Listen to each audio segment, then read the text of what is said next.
He's only 15 years old, but people are kneeling before him as if he were a god.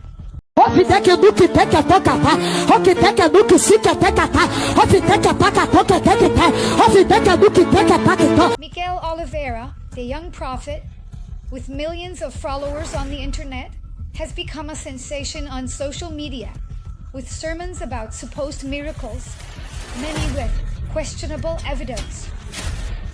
And this has raised a big red flag. In recent days, I've been heavily bombarded. During the services, he tears up medical exams on the altar, declares miraculous cures, and shouts phrases like, I tear apart cancer, I filter your blood, I cure leukemia. I tear apart cancer. I filter your blood. I cure leukemia. The crowd applauds, gets emotional, and cries.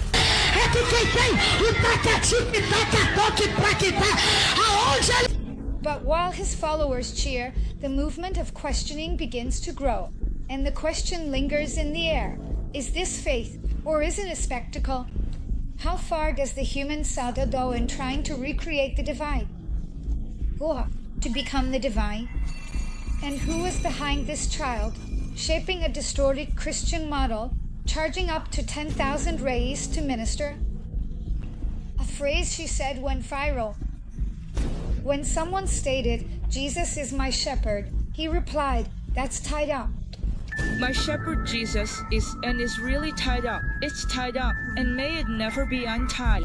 Calling news people unchurched and asserting that they need to submit to a human pastor. The famous phrase of the king, the power, became a song, but what should have been sacred turned into a meme.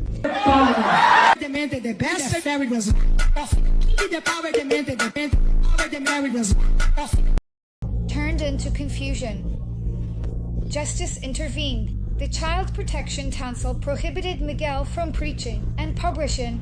The public prosecutor's office is investigating threats, but the real earthquake is spiritual.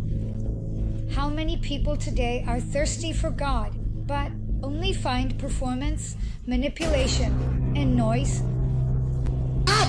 É que ele dizendo, como que ele está crescendo aqui? É porque quem tem a graça, é que quem tem o molho de Jeová, é que quem tem o taca-tique, taca-toque, praquitá, aonde... Hearing screams instead of guidance, bargaining for blessings instead of accessing the kingdom. True spirituality does not scream. It whispers, it heals. There is an inverting frequency that breaks the matrix of manipulation. It cleanses the soul. It removes the blindfold from the eyes, and it reveals that even mistakes can be divine tools for learning. Miguel is still just a boy, and perhaps the greatest lesson of all is not about him, but about us. Take care of the magnetism of your soul. This is the true temple of Christ. God does not need audiences. He needs available hearts. And you? Have you ever felt trapped in a faith that distanced you from God's path? Share with me here in the comments how this story made you reflect.